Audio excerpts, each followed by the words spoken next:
Assalomu alaykum, aziz tomoshabinlar. Bugun men sizlar bilan nafaqat juda muhim, balki har bir pensiya oluvchi shaxs uchun hayotiy ahamiyatga ega bo'lgan mavzu haqida gaplashmoqchiman. Agar siz pensiyangizni bank kartasiga olayotgan bo'lsangiz, demak bu video aynan siz uchun. Hozir men sizga aytadigan ma'lumotlar sizni juda ko'p muammolardan xalos qilishi, mablag'laringizni himoya qilishi va kelajakda yuzaga kelishi mumkin bo'lgan noxush vaziyatlarning oldini olishi mumkin. Bu shunchaki ogohlantirish emas, balki har bir pensiyaga chiqqan inson bilishi shart bo'lgan. Oliy Majlis tomonidan qabul qilingan yangi juda muhim nomor 1130 sonli qonunning jiddiy oqibatlarini tushuntirishdir. Shuning uchun videoni oxirigacha diqqat bilan tomosha qiling. Va darhol aytmoqchiman, bu kanal sizning moliyaviy savodxonligingizni oshirishga, huquqlaringizni bilishingizga yordam beradi. Hozirdayoq kanalga obuna bo'lishni va ushbu videoga like bosishni unutmang. Chunki sizning har bir like'ingiz bu muhim ma'lumotlarning ko'proq odamlarga yetib borishiga yordam beradi. Endi esa muammoning mohiyatiga o'tsak. Oldin qanday edi va hozir nima o'zgardi? Ko'pchilik pensiya oluvchilar uchun pensiya olish jarayoni ancha sodda va aytish mumkinki erkin edi. Pensiya kartalari asosan naqd pul olish uchun ishlatilardi. Ko'pchilik o'z kartasini farzandlari, nabiralari yoki boshqa yaqin qarindoshlariga berardi. Ular do'konga borib, zarur narsalarni xarid qilib kelishardi. Ba'zan hattoki karta va uning pin kodi uzoq vaqt biror yaqin odamda qolib ketardi. Bu amaliyot keng tarqalgan bo'lib, ko'pchilik uchun oddiy holat edi. Banklar va tegishli organlar bunga asosan ko'z yumishardi. Chunki bu tizimning shaffofligi bilan bog'liq jiddiy muammolar yo'q edi, yoki bu muammolar unchalik keng tus olmagan edi. Asosiy e'tibor pensiya mablag'larining o'z vaqtida yetib borishini ta'minlashga qaratilgan edi. Ammo bugungi kunda vaziyat tubdan o'zgardi. Moliyaviy xavfsizlik, raqamli savodxonlikni oshirish va eng muhimi, keksa avlod vakillarining moliyaviy huquqlarini himoya qilish, ularni firibgarlik va suiiste'molliklardan asrash maqsadida nomor 1130 sonli yangi qonun qabul qilindi. Bu qonunning asosiy maqsadi pensiya mablag'lari har doim faqatgina pensiya oluvchining o'z qo'lida bo'lishini ta'minlash, uning nazorati ostida bo'lishini kafolatlash. Qonun loyihasini ishlab chiqish jarayonida ko'plab holatlar o'rganildi. Masalan, qarindoshlar tomonidan pensiya mablag'larini ruxsatsiz ishlatish, ba'zi holatlarda keksalarning ruxsatisiz ularning nomidan kreditlar olish, turli xil firibgarlik sxemalariga aralashib qolish holatlari ko'paygani aniqlandi. Ayniqsa, internet orqali amalga oshiriladigan firibgarliklar soni ortib bormoqda. Bunday holatlar pensiya oluvchilarga katta zarar yetkazardi va ularning huquqlari buzilishiga olib kelardi. Yangi qonun aynan shu kabi salbiy holatlarning oldini olishga qaratilgan. Endi pensiya kartasi va uning pin kodi shaxsiy hisoblanadi va boshqa shaxslarga berilishi qonun bilan cheklangan. Bu pensiya oluvchining moliyaviy mustaqilligini va himoyasini ta'minlashga qaratilgan juda jiddiy qadam. Keling endi eng muhim qismga o'tamiz. Siz nimani bilishingiz kerak? Kim xavotir olishi kerak va kim xavotir olmasa ham bo'ladi? Yangi nomor 1130 sonli qonun sizning pensiya kartangizdan foydalanish tartibiga bir qator yangi talablarni kiritdi. Asosiy prinsip shuki, pensiya kartasi bu sizning shaxsiy moliyaviy vositangiz va undan foydalanish to'liq sizning nazoratingiz ostida bo'lishi kerak. Birinchidan, endilikda pensiya kartasini 3-shaxslarga, hatto eng yaqin qarindoshlarga ham pin kodi bilan birga berish qat'iyan tavsiya etilmaydi. Qonun bu harakatdan pensiya oluvchining huquqlarini buzish va moliyaviy mablag'larni noto'g'ri boshqarish deb baholaydi. Agar pensiya kartangizdan sizning roziligingizsiz yoki sizning bilimsizligingizdan foydalanib boshqa shaxs foydalansa va bu holat aniqlansa, qonuniy choralar ko'rilishi mumkin. Bu nafaqat kartani ishlatgan shaxs uchun, balki pensiya oluvchining o'zi uchun ham ma'lum bir noqulayliklarga olib kelishi mumkin. Ikkinchidan, banklar va pensiya fondlari endilikda pensiya kartalari bo'yicha operatsiyalarni yanada qattiqroq monitoring qiladi. Agar bir kartadan doimiy ravishda turli joylarda turli shaxslar tomonidan tranzaksiyalar amalga oshirilgani aniqlansa yoki bitta kartadan juda katta miqdordagi naqd pullar tez-tez yechib olinsa, bu shubha uyg'otishi mumkin. Bunday holatlarda bank sizdan qo'shimcha tushuntirishlar talab qilishi yoki hatto kartani vaqtincha bloklashi mumkin. Bu albatta firibgarlik holatlarining oldini olishga qaratilgan chora. Xo'sh, kim xavotir olishi kerak? Birinchi navbatda pensiya kartasini doimiy ravishda boshqa shaxslarga berib yuboradiganlar. Masalan, Bobokalon Abdug'ani amaki har oy pensiyasi tushganda kartani o'g'liga berib, uyga kerakli oziq-ovqat va boshqa mahsulotlarni olib kelishini so'rardi. O'g'li bozorga borib, bir qancha xaridlarni qilardi va qolgan pullarni Abdug'ani amaga qaytarardi. Bu holatda agar biror bir bank monitoringida bu holat doimiy tarzda takrorlansa va katta miqdorda naqd pul yechib olinsa, bankda savol tug'ilishi mumkin. Misol uchun, o'g'il har oy 2 million so'mlik pensiyadan beri 5 million so'mni naqd pulda yechib olsa va bu har oy takrorlansa, bankning avtomatlashgan tizimlari buni anomaliya sifatida qabul qilishi mumkin. Keyinchalik bankdan sizga qo'ng'iroq qilinib, bu xarajatlar haqida ma'lumot so'ralishi mumkin. Agar Abdug'ani amaki bu haqda to'liq ma'lumot bera olmasa yoki o'g'li kartadan foydalanganini isbotlay olmasa, ma'lum bir noqulayliklar yuzaga kelishi mumkin. Ikkinchi holat, pensiya kartasini firibgarlik sxemalarida bilimsiz ravishda ishlatishga ruxsat berganlar. Afsuski, bugungi kunda keksa yoshdagi fuqarolarimiz turli firibgarliklarning asosiy nishoniga aylanishmoqda. Masalan, Dilbar xola internetdagi tez pul ishlash haqidagi e'longa ishonib, go'yoki investitsiya qilish uchun o'zining pensiya kartasi ma'lumotlarini, hatto pin kodini ham notanish shaxslarga aytib beradi. Natijada Dilbar xolaning pensiya hisobidan mablag'lar o'g'irlanadi.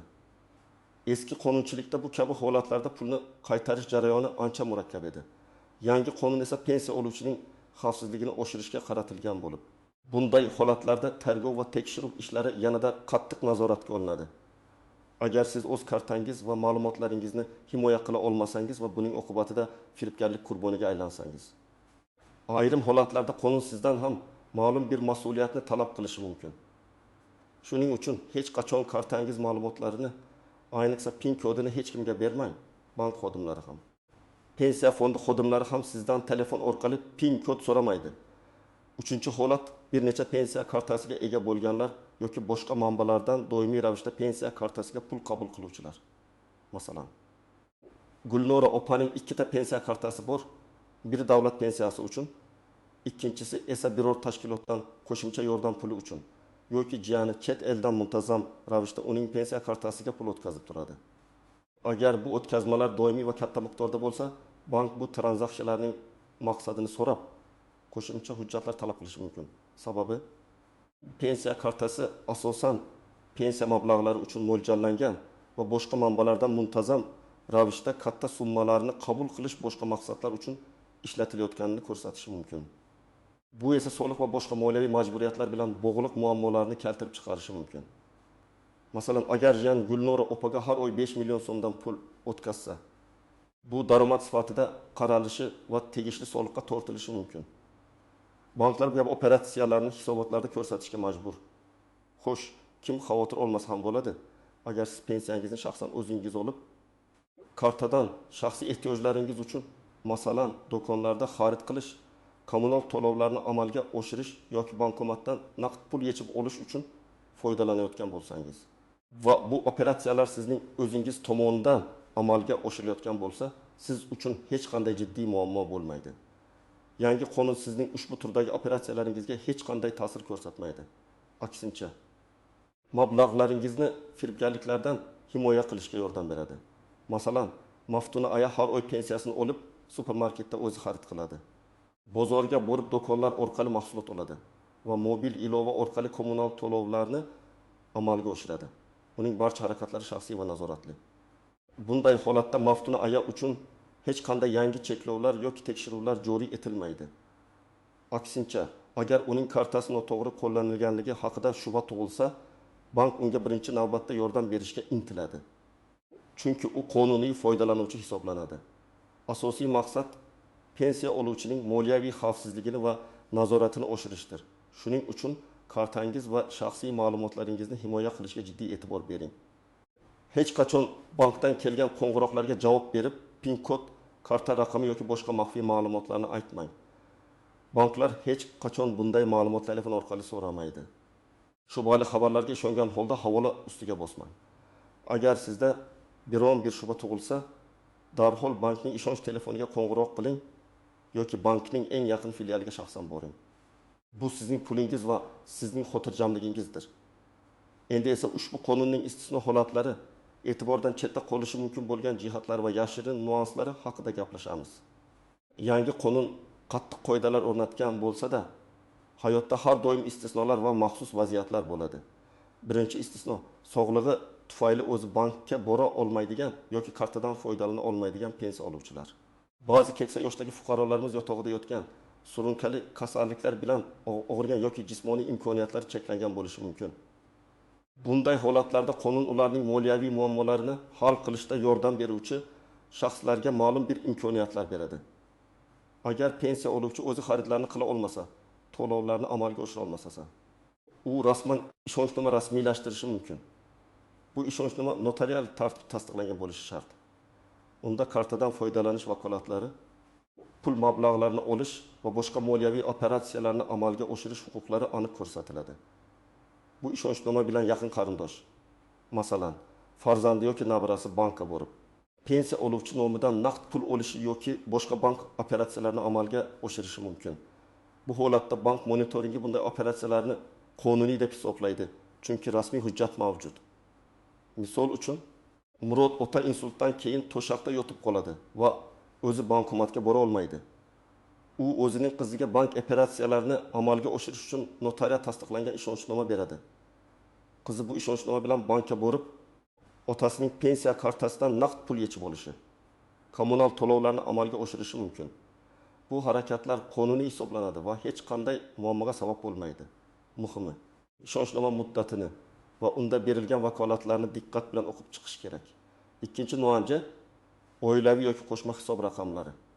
Garchi O'zbekistonda bu amaliyot unchalik keng tarqalmagan bo'lsa-da, ba'zi bir xorijiy banklarda pensiya to'lovlari uchun oilaviy hisob raqamlari ochilishi mumkin edi. Yangi qonun bunday hisob raqamlarining pensiya mablag'lari uchun ishlatilishini cheklaydi. Pensiya mablag'lari faqatgina shaxsiy hisob raqamiga o'tkazilishi kerak. Agar sizning pensiyangiz qo'shma hisob raqamiga tushgan bo'lsa, bank sizdan uni shaxsiy hisob raqamiga o'tkazishni so'rashi mumkin. Bu pulning aniq kimga tegishliligini va uning mas'uliyatini aniqlash uchun zarur. Uchinchi pitfall: internetdagi soxta takliflar. Yangi qonun kuchga kirilgandan so'ng firibgarlar undan o'z maqsadlari yo'lida foydalanishga urinishlari mumkin. Masalan, ular sizga yangi qonun bo'yicha qo'shimcha imtiyozlar yoki pensiyani qayta rasmiylashtirishda yordam kabi soxta xabarlar yuborishi mumkin. Bu xabarlarda ko'pincha shubhali havolalar bo'ladi. Ularga kirsangiz, sizdan karta ma'lumotlaringizni kiritishni talab qiladi. Yoki sizga qo'ng'iroq qilib o'zlarini bank yoki pensiya fondi xodimi deb tanishtirib, go'yoki pensiyangizni yangi tizimga o'tkazish uchun karta raqamingiz, PIN kodingiz yoki CV kodingizni so'rashi mumkin. Eslab qo'ling, hech qachon bunday ma'lumotlarni begona shaxslarga bermang. Bank va davlat muassasalari sizdan bunday ma'lumotlarni telefon orqali so'ramaydi. Agar shunday qo'ng'iroq yoki xabar kelsa, uni darhol rad eting va bankning rasmiy ishonch telefoniga qo'ng'iroq qilib vaziyatni aniqlashtiring. 4-nuanja kichik xaridlar ularning nazorati. Yangi qonun birinchi navbatda katta hajmdagi va muntazam ravishda amalga oshiriladigan shubhali operatsiyalarga e'tibor qaratadi. Agar sizning farzandingiz sizning kartangiz bilan do'kondan non, sut kabi oddiy kundalik mahsulotlarni sotib olsa va bu juda kamdan kam holatda sizning to'liq roziligingiz bilan sodir bo'lsa, bu jiddiy muammoga sabab bo'lmaydi. Qonunning asosiy maqsadi jiddiy moliyaviy suiiste'molliklar va firibgarlikning oldini olish.